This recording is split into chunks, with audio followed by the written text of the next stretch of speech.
Y'all, 187 New Breed out here chilling. I want to just give a special RIP to Nelson Mandela. I know I'm kind of late on this. I've been doing some things, but I just want to give a special thanks to Nelson Mandela. Man, he was an icon, a philanthropist, a president, a guy who just made you believe that you can do anything. Like a person who was in jail all that time and then all of a sudden become president of South Africa.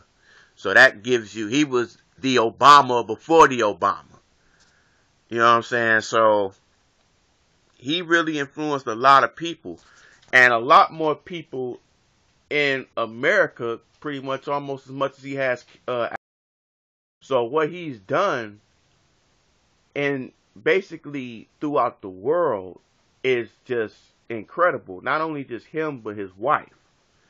And all of a sudden you see all these movies and stuff about him, but it's kind of crazy that when he dies, all of a sudden you see all these movies about him.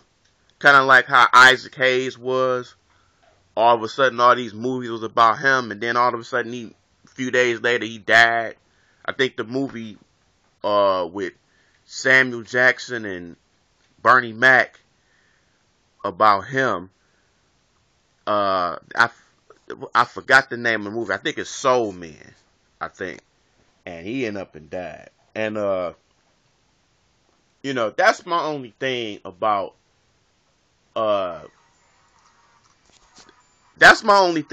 that is all these shows and programs, all of a sudden they play ignorant stuff all the time, but then when somebody dies, all of a sudden they show them. Like BET. BET play ignorant stuff all the time. And all of a sudden you want to do something on Mandela when he dies. That's my thing. When a person dies, all of a sudden you want to do stuff on them, and you never did all that stuff before. So that's my thing about that. And then this whole thing about comparing his death to Paul Walker, there's no comparison. You can't compare Mandela to Paul Walker. You can't do that. You know what I'm saying? This guy is up there.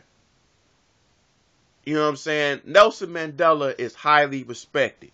I remember, I was like 9 years old at the time, and he came down here in Detroit in Tiger Stadium, which Tiger Stadium don't exist anymore.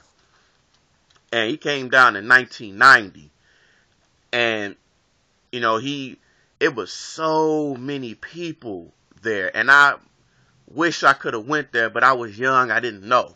You know what I mean? So that would have been a cool experience to go to. He was there for a while, visited the auto industry, hung out, wore some Piston gear and Detroit gear and stuff, and it was cool. He was like, well, I'm so happy being here. I don't know if I want to go back to South Africa, which was, it was funny. But yeah, but he was cool, man. Just shout out to Nelson Mandela, a very, very cool man. Very cool man. Very respected. I don't know too many people that would really say anything bad about him. You know what I'm saying? Unless you bring up the jail part. But then again, everybody makes mistakes. So if you're judging a person by mistake, you know what I'm saying? I know there's some mistakes you can't forgive, but when you get a second chance in life like he did, it'll make you, it'll touch your heart. It'll make you want to do something. Like, man, if he can do that, man, I can get if I got a second chance in life in doing something, I can do that too. And that's how people should do that, especially black men. Or just men in general, but especially black men. Black men, we have to be just a guy like him, and